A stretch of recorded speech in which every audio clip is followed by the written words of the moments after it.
What is going on, investors? Hopefully, guys are doing well out there. Another interview that we have here on the channel. I'm really excited about this one. I've got Frank Curzio from Curzio Research. Did I get that right? You Curzio got Research. that right. Yeah, you did All get it right. right. All right. And I know you got a podcast. You got a lot of things that you got going on. Down in the description, I'll have a link to your YouTube, your podcast, and I other appreciate things that. that you've got going on. But Mhm. maybe, let the listeners know out there a little bit of your background. I know you've got an extensive history here in the industry, and maybe just let people know where you've been. Yeah, so basically and thanks so much for having me on the show, Kyle, I appreciate it, Sure. man, for me as a research analyst, you're a research analyst, you always research who's gonna interview you. The passion behind your interviews and showing you care and just the comments of the people is really, really cool, man, seriously. I don't Thanks. say that I to appreciate anybody, it. but, Thanks. uh, so quick background, doing this for 30 years, born into this business. My late dad was a newsletter writer as well. I got famous for calling the 1987 market crash actually in writing. A couple weeks before it happened, said this crash would be worse than the prior three combined. And this was like a year before CNBC started. And we had these news vans outside of our little small Queens, New York, office. And I was young at the time, a teenager, but looked like it was like this big drug bust in Queens, New York, all these news vans. Yeah, he used to take me to CNBC. I was able to meet Warren Buffett when I was really young. All the Maria Bartiromas and stuff like that. And then I just moved on. I worked for him for a while. Jim Cramer hired me. I worked for him for 5 years, which was a great experience. A lot of people have their comments, but it's a perfect place to go as a research analyst because we had to cover everything. If you notice all the stocks that he talks on his show, we had to cover every sector, every stock, small caps, large caps, everything. And then the owner of Stansberry, Porter Stansberry, hired me and said, "Listen, we want you to work for us." And after that, I started my own company, which I have for about 5 years now. And I also started a podcast, which I took over from Kramer 15 years ago. Everybody has a podcast now. But it's 15 years I've been doing it. Proud to say it's Wall Street Unplugged. It goes out to 100 countries. And it's very real. It's kind of like what you do. It's real. We don't hold back. We're independent. So there's no agenda, which these days you tell the truth and you piss a lot of people off by telling the truth. But we tell the truth and we help our subscribers make money and we're 100% independent. We tell it how it is. And surprisingly, people like to listen to it, which again, it's humbling. And yeah, I tell people maybe you should do something else or find something else to do your time. But people do like it. And we put a lot of work into it, have great interviews, which again, doing it for a very long time. So thank you for that, by the way. Yeah, hey, you got it. Yeah, I mean, 15 years ago, you were probably telling people you were doing a podcast, and people were like, "What's that?" And now, like you said, Yeah. everybody has one. But again, I'll have links down in the description below. Mhm. Everybody can find that and definitely check that out. But Frank, we're talking to you the Mhm. week of big tech earnings. Yep. We had Microsoft and Google yesterday. They both are going in more or less opposite directions. Mhm. Let's start with Microsoft. I mean, they had relatively solid quarter, but what Microsoft has really done well over the past year or so is they've really kind of like turned themselves almost like into a startup mode where they're really hyping AI and they're really telling Wall Street a really good story there. And I think Mhm. they have a great product coming on the back end with Copilot and all that stuff. But Yep. talk to me about Microsoft and how you feel. Look, they've had great performance this year. Mhm. Talk to me how you feel about it and maybe going forward. Are we pulling forward all of 2024 with Microsoft over the past 6 to 8 months, or is there more upside left? They reported a great number, and a lot of what was due to cloud. Cloud is their fastest growing segment, and this was supposed to decline, right? The percentage was supposed to decline because, they're starting to grow bigger. I think it's 22% market share, maybe a little bit more than that after this quarter compared to 32% for AWS. That was a surprise that drove the stock. This is their highest margin business, but then you throw in Activision and gaming, and they would give up some concessions on cloud and stuff like that to get that deal done. But overall, the quarter was absolutely fantastic. So we'll say Microsoft's a great company. Now, is it a great stock? It is trading over 30 times forward earnings. I don't think it's a layup here. I think the current market conditions where you're seeing a slowdown almost every place, and the bulls will highlight unemployment and a few factory orders and things like that. But overall, we're really seeing a slowdown. I mean, just in housing and in so many areas of the market. And Microsoft has been able to weather that storm along with having what 80 billion. I think it's 120 billion, but 80 billion is in cash. I think they have another 40 or so or 50 that's in marketable security, short-term securities. Now they're generating a nice interest rate off of that too. So being in the position that they're in, they did mention AI 61 times on the call. However, I don't see, I get it. We understand how important AI is, right? It's the future. But when I look at Microsoft and the same thing what we saw with Google and other companies, you notice that they haven't found ways to monetize it, at least monetize it on that scale where it's going to make a difference for the company. And last quarter, which hurt Microsoft, I think, is they said they were going to monetize it probably maybe by the end of 2024.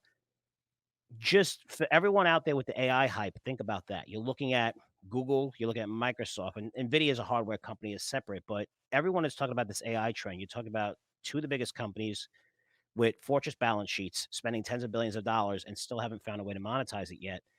Think about that if you're getting a little more speculative, maybe in mid cap names for AI and stuff like that. So we know that's a trend. We know it's amazing. I don't know how good it's going to be for consumers as it is for businesses in terms of productivity and growth and things like that. But AI is definitely the future. But it was a big surprise to see cloud, where most analysts were predicting it to sell off a little bit or to slow down in growth, and it didn't. And no coincidence, look what happened to Google. It seemed like that was a sector of the segment that they were looking at as well, right? Because cloud came down, and that really resulted in Google going the opposite way, right?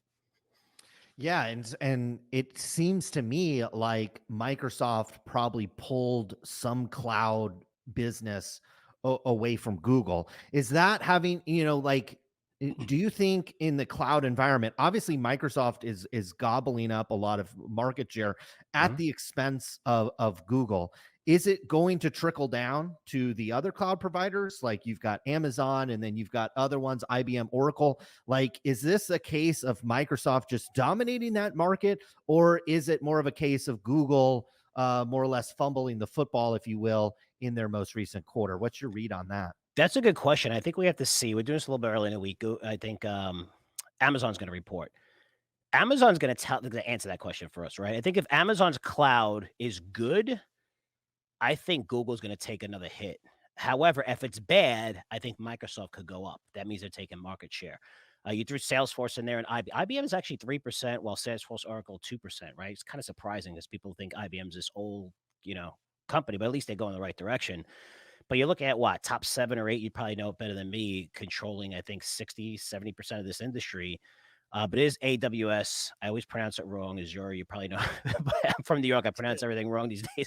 But just their cloud division at Microsoft is about 22-23% market share. Let's see where that market share came from. And has it come from the expense of Amazon?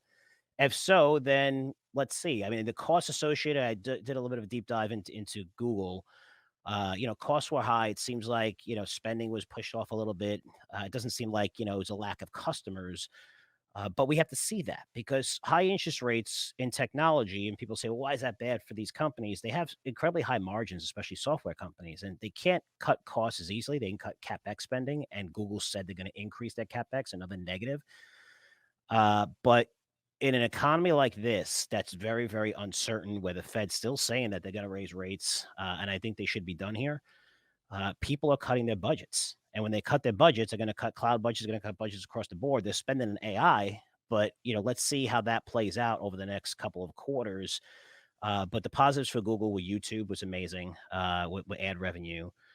Again, another company that has what $120 billion in cash on its balance sheet, and I think most of that, or 70% of that, is in like short-term marketable securities. Again, that they're going to be generating interest off of. But a lot of positives with Google. It's just that one item stood out, if I think Google's a buy here because they maintain their guidance for 2024, and I think it's very, very conservative, that guidance 2024. So I think it's a good buy. And you're looking at Microsoft compared to Google. Google's trading about 21 times forward earnings. Mhm. Big difference because they're growing revenue and sales tremendously, both in the double digits. Microsoft's also doing that, but it's 31 times earnings. So Microsoft better not have a hiccup, or you could see a downturn, and they didn't. They really knocked it out of the park this quarter.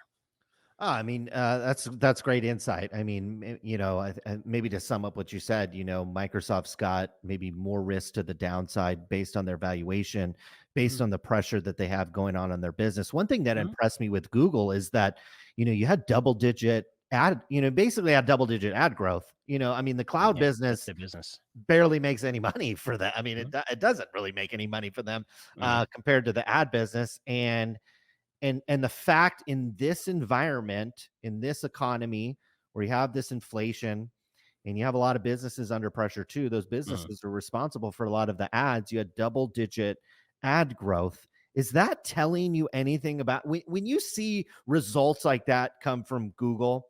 And you're a business owner, Mhm, and so you see double digit ad growth in this mhm. economy from Google. What does that tell you about the does that tell you anything about like the macro environment when you see like ad growth like that from small businesses? It does because think about it, right? When you look at Google, you look at Meta, you look at these platforms, it's different when it comes to advertising, right? The traditional ways, and we all know this, but still digital advertising, it's growing. There's still much more room to grow. But think about if you're advertising as a small business owner, or say if even you're Starbucks or something. If you're Starbucks, you go into Comcast and say, "Hey, I want to produce a commercial." They're like, "Okay, here's the demographics." You don't know who's watching TV. You don't know if the TV's been left on all day. You really don't know. But yet, when you walk into Facebook, they're like, "Wait, don't say another thing. There is 30 million people in your Starbucks right this second. What do you want to send them? Who do you want to advertise with?" So when you're looking at the target market that you could reach, the precise person that you want to reach, where you're going to see the greatest return on your ad spend, there's no competition. And Google, whether you hate Google, whether you hate Meta, they track every single thing that you do. They're very, very smart. People get pissed off at that, even though they want to post every detail of their entire life every second and say, "I'm here, I'm checking in. I like this a lot." And we're a creature of habits, right? I mean, we go away the same week every year. Our kids go to school. It's you go to the bathroom, drink coffee at the same time. We're creatures of habit. And when you're posting all this stuff and throw that into now we have the data analytics, now we could store it, and then you throw in AI, which is able to predict this stuff. You wonder why ad sales are going up. There it is. They could charge whatever they want, and they are charging a lot more than they have over the past few years. That's one number that doesn't matter inflation. People are going to pay it because when they pay it, they get the results. They're actually able to market to the people they're looking to market to. And traditional media can't compete with that, which is why you see that they're struggling and they're going to struggle. Yeah, I mean, yeah, those traditional media stocks. I mean, you've got Ugh, Disney, Disney's a Paramount. disaster. I mean, those stocks have just gotten Disney. absolutely, I absolutely. mean, You see any hope for those? Because I mean, they still have core businesses, they still have mhm, audience. There's still a need for some of the advertising, but again, their costs are skyrocketing from a content perspective, a yeah. live sports perspective. Do you see any? Because I get a lot of questions here on the channel about Disney and some of those Mhm. sectors. Do you see any road forward for those stocks? Have they gotten beaten down too much? Like, what's your read on kind of we'll call it like traditional media? The ones that are generating recurring revenue, the Comcast and things like that, and you're seeing fiber being laid out every place, and there's a lot cheaper fiber internet connections. Yeah, they try to get you into triple play. They try to bang you out as much as they can, but that's changing. But that's slow, and you could see it. People are still paying the bills for Comcast and things like that. Disney is one of the things, and I've been wrong before. It's like everybody's been wrong. That's what I love about this industry. Just when you think like you have it and you're great, it just punches you right in the face. It's kind of like golf. I think if you shoot at 59, you got to shoot at 58. And I love that because you're always learning in this industry. But Disney's one of the ones that we really got right, where I just feel like uh, I understood the streaming market very, very well. They got into streaming because they had to. Not that this was a big revolution. Every business line from Disney was shut down due to COVID. Everything. I mean, you look at cruises, you look at Broadway, you look at theaters, you look at their parks. They had to do something, and then they started adding all these names. But if you looked under the hood, they were adding these names for free. Their average revenue per user was like $3, $4 compared to Netflix, $14. So they keep pushing this issue, Disney, that if they continue to get into streaming, they're dead. And the reason why they're dead, and something we've been saying at 180, 160, 140, I think 100% of analysts had buy ratings on it. They cannot compete with streaming services like Netflix or HBO Max, which is just Max, because their best content doesn't come on that platform. It comes out in the movies. And they have to come out in the movies because they generate billions of dollars on it. But you're not going to pay for secondary content like, you know, House of Dragons or Ozark. You're going to pay for Netflix. That's the only place you could see it. If it's, winning time, which is the Lakers. I know you're a Laker fan. I saw that. If you didn't see that, that was fantastic. But you're only going to see that on that platform. So you're going to pay for that. With Netflix, or with Disney, you have like a couple of properties, and Mandalorian was good, but their best content doesn't come on their platform, so people aren't gonna pay for it. And they added all these subs through Verizon and things like that, where had a phone with Verizon and basically a family plan, and they're like, "You got Disney, package." So I called them. I said, they're like, "You got Disney free for life." I was like, "For life?" I was like, so now you're seeing all these subscribers come off, but now they're gonna pay for Hulu. Hulu's been around 15 years and hasn't made money in 15 years. They're losing billions and billions of dollars, right? And that's like, the earliest one. Now they have more competition than ever because they have live TV, which is YouTube has live TV. You're seeing the sports programs where Amazon just Prime, right? So you got the Prime membership, you have Thursday Night Football, and Time Warner just added baseball.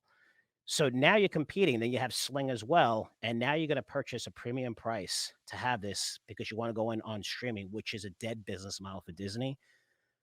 I mean, they're going to lose tens of billions of dollars. They already have a tower balance sheet. It's the reason why they're looking to sell off so much of their assets. I just don't see it getting better anytime soon, and unless they, get a lifeline from Apple, but I don't see that happening. I just don't, based on the fundamentals. So Disney, I think, is still in a lot of trouble. I'm always careful when I'm right on something to be overly bearish. I'm not. I'm trying to look at it from fresh point of view. But the fresh point of view is they're going to buy. They're about to take a third, pay 30 billion to buy the rest of the stake in Hulu, and Hulu already loses billions of dollars. I don't know how they're going to make it work, and they haven't shown that they can make it work. Yeah, I mean, that's kind of my read too. Do you see a path forward where maybe they exit out of some of their assets? You've got the ESPN, you've got the parks. To me, it seems like the media business and the parks business are two completely separate businesses Mhm. that operate very differently. And when you dig through the financials, the parks business is more or less is a great business. And if you could separate that out from the media business and maybe get out from the live sports, kind of weighing down on the cost structure. Is there something like that? Like I'm wondering, like you said, you've been bearish and you've been right the Mhm. whole time on Yep. Disney. What what happens at Disney that causes you maybe to rethink your thesis? I guess. I'm hoping that I think they're going to pay for Hulu, which is gonna be crazy. I don't know where they're gonna get the money. They don't have the balance sheet to pay for it. They're gonna have to raise money, which is why all the analysts have buy ratings on it because they get investment fees.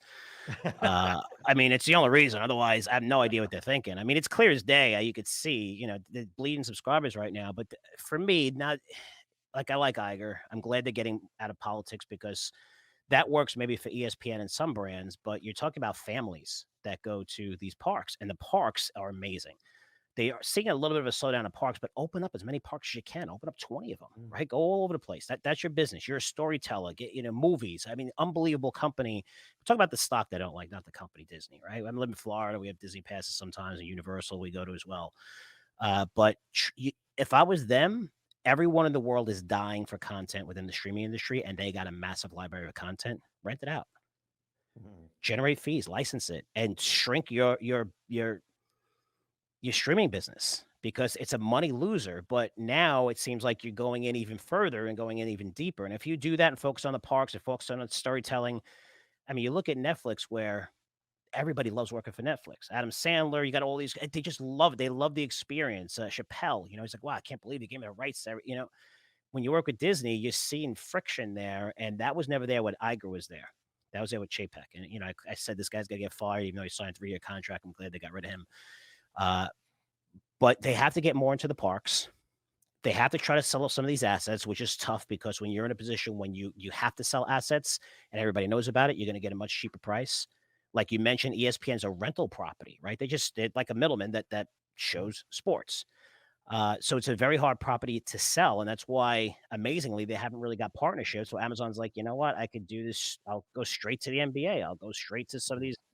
these whatever, the NFL and sign my own deals instead of going through ESPN. So, they have a lot to do to shore up their balance sheet.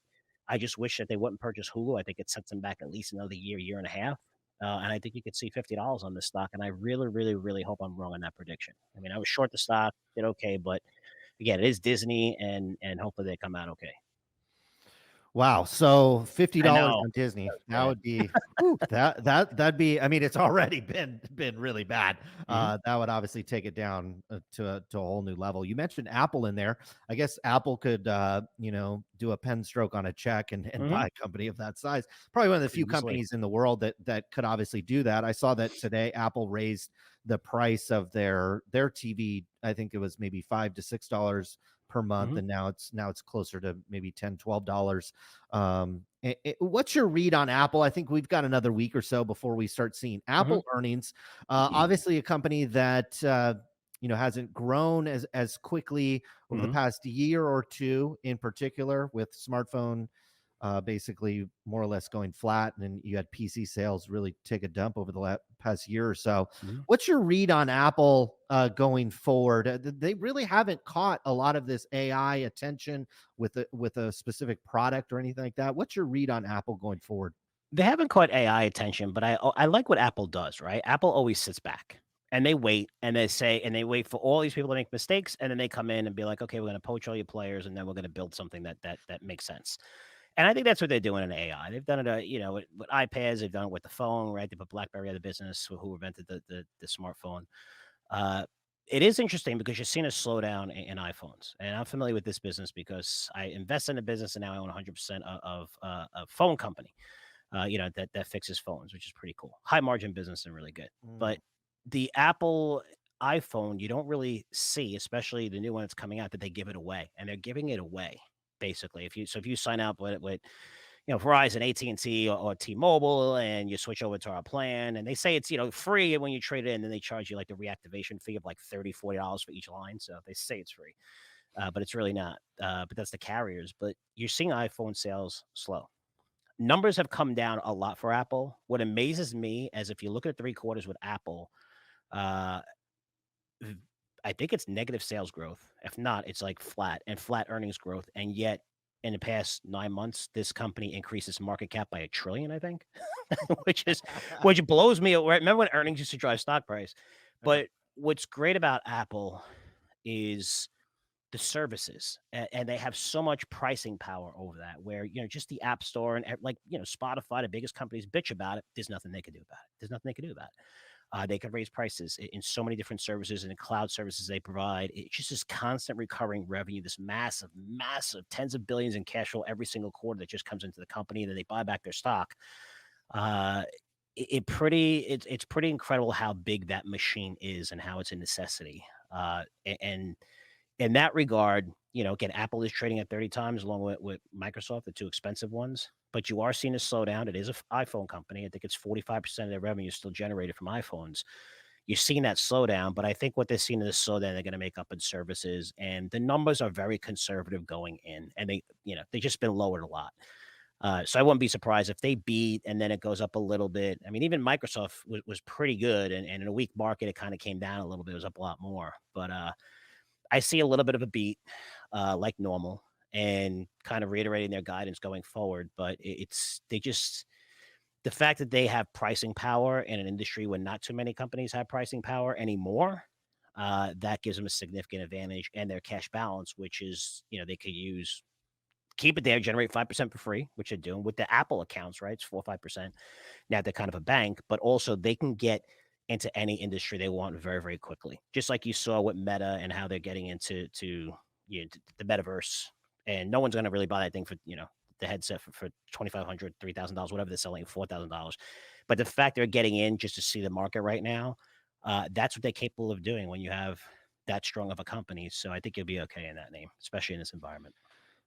One thing that's constantly come up is we've talked about Microsoft's cash balance sheet. We've talked about Google's. We've talked about Apple's. Meta's is right up there. Amazon is a little bit different ballpark than those companies, but it still either has access or it has plenty of cash flow too. Mhm. Like obviously, what we've seen is the regulatory environment doesn't allow or almost doesn't allow these companies to make those big transformative acquisitions. Otherwise, Mhm. they have to go through a long legal process like Microsoft with Activision and a number of other ones that we've seen. Now Mhm. they're earning 5% for free, and that's showing up when you look at the operating statement. You see the income from the interest Mhm. on their cash, and it actually is a sizable amount for not just these companies, but even companies downstream a little bit that maybe raised money during kind of the boom times. Now they're Mhm. sitting on that cash, earning 5%. Obviously, we've seen with the big tech companies, they've bought back a ton of shares, and they just kind of continue to do that. Do Mhm. you see any? I mean, we haven't really touched on the Fed, and they're sitting on their rates, and it looks like they're going to at least hit the pause button for maybe a quarter, maybe a two, maybe it's a permanent pause. Mhm. What do you think these companies are going to do with their large cash balance sheets? It obviously is a huge asset to them in the regulatory environment. At least we have right now. It's difficult to make those acquisitions. That's something that could change, I guess, in 12 months. But what do you think these companies should do and will do with their large cash balance sheets? I would do nothing. Only because think about this, and this is pretty crazy. So earnings are set to decline. This is Q4, this is Q3 for the fourth straight quarter. Earnings to decline year over year, right? So with earnings declining year over year, you could earn 5% on your cash. I mean, that's significant, right? You're not making money on your overall business right now, right? With earnings declining, right? Sure. I mean, you are, but the percentage is declining. So, uh, when I look at it that way, I would think that, of course, they're going to do certain things with their cash, but I would look for M&A because why do they have these strong balance sheets? You've covered this sector a long time. They do because they've been through times like this, where if you have 10 years of experience, you're considered an expert, and you should be considered an expert, even if you have 12, 13 years of experience. If you have 13 years of experience in this market, you've never lived through a high interest rate environment.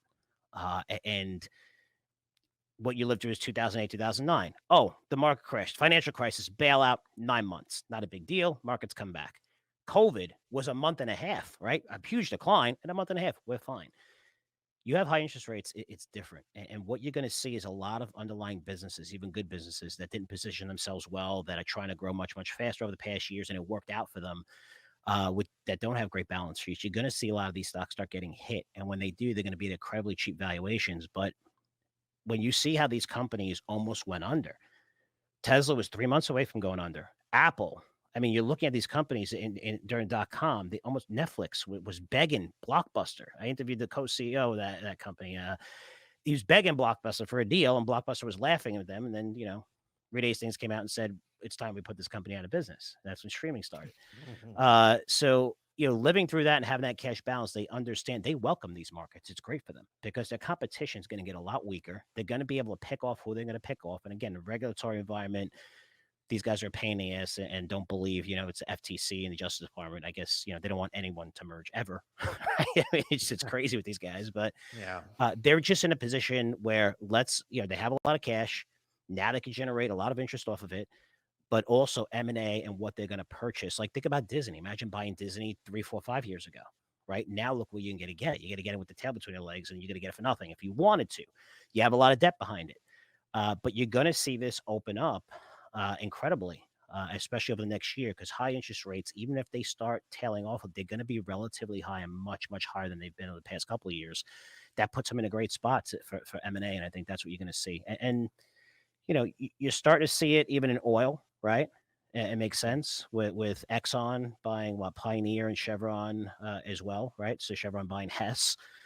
This is what happens, in a lot of these markets where they're able to purchase and a lot of their competitors, and it's going to make them much, much stronger for the next wave, which is probably going to be, AI. Yeah, that's a great point. One topic that we didn't really talk about is the chip makers. They're behind a lot of this, obviously, this huge AI push. I think we're probably a week or two from hearing from likely Intel and AMD, and I think we're maybe a solid month away until we hear from Nvidia. What are your thoughts? Nvidia's up. I don't have the chart in front of me, but it's up Mhm. hundreds of percentage points this year. A lot of people have their opinions on the stock. What's your thoughts on Nvidia after the just historic move that it's made, really over the past 6 months or so? If you take a step back and looked at Nvidia today, right? Forget about, oh, I missed this, or and I wasn't crazy about Nvidia. I just didn't think they'd be able to put the numbers expectations so high, and they blew out that number, and I was wrong. I was like, holy cow, it's one of the greatest numbers I've seen. Mhm. And but now it's not an expensive stock. It's trading below the valuation of Apple and Microsoft and growing much, much, much, much faster than those companies. Could they sustain that growth?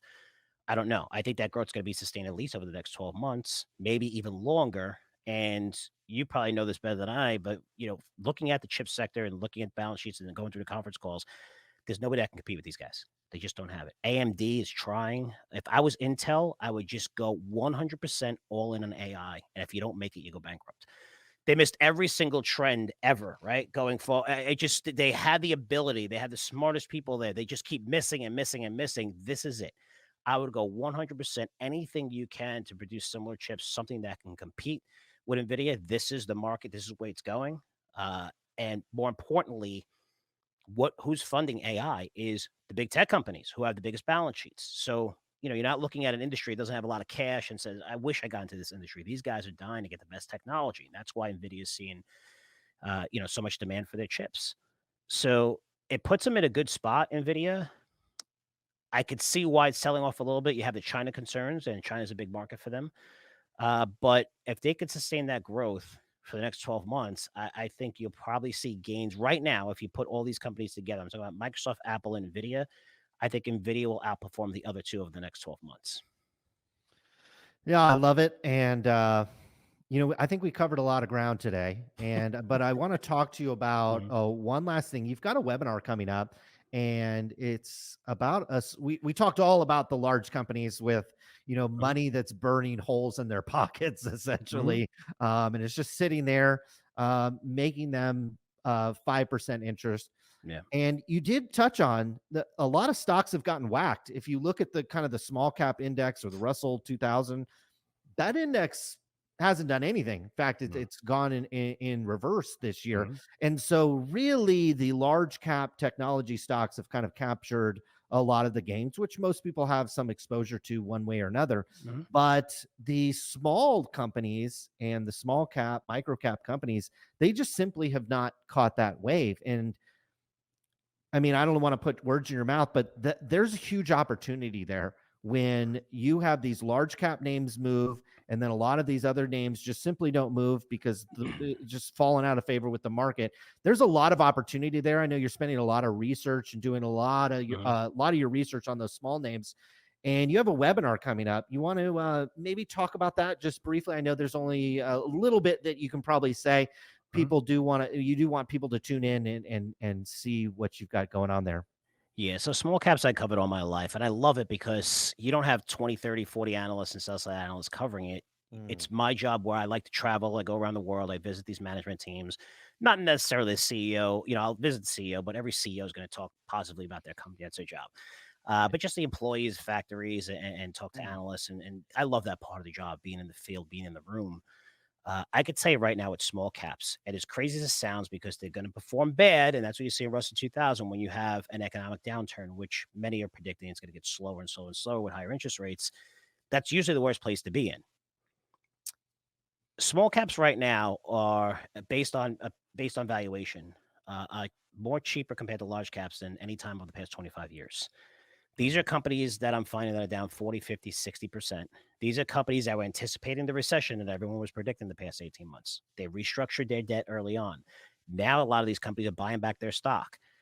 Balance sheets are much stronger. And a lot of the reasons why these stocks went down so much, where maybe they didn't have liquidity or, not so much demand for their products, they're starting to see demand come back. They've tightened operations, they lowered their costs, and these companies are down 70%. I've been through these markets before. I'm not telling you about a Russell 2000. Don't buy the Russell 2000. But they're individual names that I'm seeing that won't provide you 1x opportunities, but 3x to 5x if you have longer than a 12-month time horizon. It's going to be bumpy. We're scaling into these positions. We're not just saying, hey, buy, and we have stop losses. So we want to scale into these positions. But insiders are buying like crazy. They're actually buying back their stock. And we have a lot of these in our Curzio Venture opportunity portfolio, and that's what it is. It's smaller names with these opportunities that are separate that won't see a massive impact from the economy. And that's what the webinar is about, where we picked one specific stock that's disrupting police. And it's something that's needed where tasers are, if you look at Axon, who makes tasers, they changed their name because tasers, they wanted to get away from the taser name because, it's 50,000 volts and it's, you get hit. They're not allowed to hit you in the chest with it. They have the body cams every place. So they attach, the taser to it. But there's a lot of lawsuits. But Axon has been on fire because they charge a ton of money for their cloud and their services for the cameras. Now there's finally an alternative to taser where this is a totally 100% non-lethal device. Taser is a less than lethal device. They actually say that. And when you use a taser, they say that you shouldn't use on anyone. I think it's during a hostile situation. Mm. Like, isn't that like everything? And you can't shoot people in the chest. Imagine someone coming at you full speed. Where are you going to shoot them? So this is something like a Batman device that wraps around you. I got shot by this personally 2 times. And it's as loud as a gun. It shoots and it scares the crap out of you and wraps you up in Kevlar, and you cannot get out. And before you know what's going on, you're like, and cops could just jump on you and tackle you. So you're looking at both sides of the political spectrum that love this. This used to be a demo product a couple of years ago when we first talked about this. Now it's in over 1,000 agencies and law enforcement. They're in 60 countries. And now I believe you're finally going to see these orders come in. I covered Taser back in the day of Cramer in 2007, 8. That stock from its IPO went up, 40,000%. I'm not saying that's what you're going to make. What I'm saying is that earnings could absolutely explode for this company where, generating a few $1,000,000 to hundreds of millions of dollars pretty quickly. And that's the opportunity since these devices are already on the belts of cops. Again, it's not being demo. Let me try it. They're actually being sold, but now you're going to see the massive orders start coming in because it makes sense. And they just purchased a camera company, which Taser, by the way, and Axon charges, I think 13, 14x for evidence.com when it comes to their cloud. We talked about cloud. Why? Because the government pays for it and the government doesn't give a shit about money, right? They're just like, okay, no problem, right? Oh, we'll just spend it. It's okay, right? But Yeah, now police departments are like, whoa, you're killing me with this. I think evidence.com is one of the biggest cloud users in the world because think about all the cops, right? Constantly, all this, they have to record everything. Now this company is able to charge something that's a lot cheaper. They have a new CEO who was a competitor to Axon. And everything just fits right now. And the stock, again, is down like 60, 70% from its highs. And this is just one situation that's in our portfolio. And we're hearing a lot of people just say, hey, we like this. Why don't you do a promo on it? Or why don't you talk about it more? So that's really what it's about. And we joined Legacy to help us out with that, which is really cool. But it's a really good name, and we are own cooking. So I have money invested in this. I don't get paid by a company. We're independent. I invest in a lot of my ideas, and I can't get out before you. And this is one of the largest investments that I've ever made. So, it's not just I'm saying this is going to go up 60 times. If it sure. does fall and I'm wrong, chances are I'm probably going to lose a lot of money than most people. So, don't yell at me too much, but I mean, pissed at me too much because I'm going to lose a lot of money. But that's how I feel. And I think that's how it should be in our industry where, if you really believe in something, you should put your own money behind it. And that's what we did. And I think at this price, it offers a very, very favorable risk return for investors. Oh, it's a great point, and like just talking to law enforcement friends that I know, the taser is one of those devices where the fail rate, if you watch a lot of like police Mhm. videos where a taser is used, there's actually a lot of failure rate to it. So if you're a cop, you're trying to figure out where you're going to aim. If the subject has heavy clothes, it doesn't work. It's a device to me that it's hard to go to that device and whereas if you present them with an alternative device Mhm. that's not as lethal or non-lethal at all and more effective, it's something, again, just knowing police and talking with them, a taser is a device that most of them hate. They And hate. so Yeah. yeah. And I've interviewed like the chief of all chiefs of police. I've interviewed, you know, chiefs that have been around for 30 years. Like in this, you're going to see me interviewing chiefs. And I realized that when I'm interviewing them, that there was something so much bigger there where I'm like, wow, this is a great stock and this is awesome. That's how you and I think. And I'm like, holy shit, this is going to save lives. It can't be used if someone's running and what, you have a gun, you have a taser. This is used, believe it or not, one out of every 4 people in New York City when they call police officers is for mentally. It's a mentally disturbed person. Mm.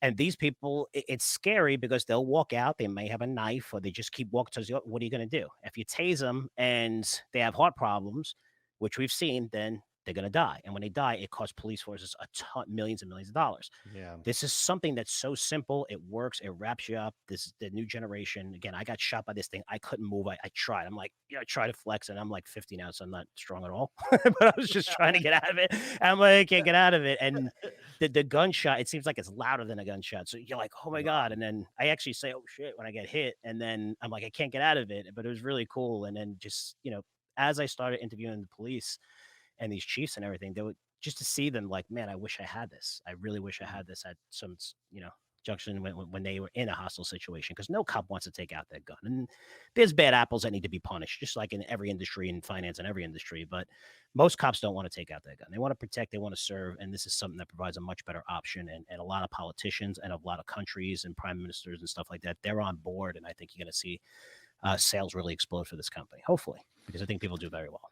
Nice. Yeah. And anything we can do to make a police officer's job easier Hmm. and like you said, I mean, you just draw your gun and you're in for a mountain of Yeah. paperwork, let alone shoot it and Yeah. something tragic happens. Hmm. So anything that can make that job better, I'm all about. Well, Frank, I tell you what, I've had you on the show and I really enjoyed it. I'm gonna have links down in the description Hmm. below to your YouTube channel, your podcast, and a link to your webinar where people can find out more Thanks. about this. Hopefully, we can have you on again here very soon to talk about the different things Yeah. happening in the market. Certainly an interesting time, and I really appreciate having you on today. Cool. And one last thing I was going to ask you, you still teaching kids about stock market and stuff? What is it? Is it Every Friday, That's really cool, man. I'll Good for you. teach seventh and eighth graders. That's great. Now my son is there. I was there before I Mhm. had kids, but now it's an easy thing to do because I get to see my son for even if it's just 10, Yep. 15 minutes, see him Mhm. out on the playground or something like that. But yeah, the main assignment is they start a business. A lot of them sell cookies or they make t-shirts or they do something, like Mhm. make money. We take that money, we put it in the stock market. And at the end of the year, we kind of see if we're up or down, but then we will sell the stock and then we pay for a student's tuition. Mhm. So it's a private school, so there's tuition and there's families there that it's a lot of it's a lot of money. It's a big commitment, and so Yeah. what we try to do is lighten that load at the end of the year for a parent coming in next year. And so we've been doing that a couple years, and the kids like it. And so, needless to say, I'm going to be buying a lot of cookies and t-shirts over the day. I think I probably That's cool, spent like man. $400 on all this stuff.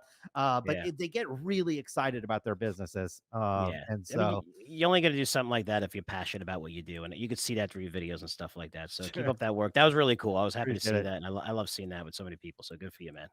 Appreciate it. Thank you, Frank. Thanks for coming on today, and we'll Cool. see you again soon. Sounds great. All right, thank you.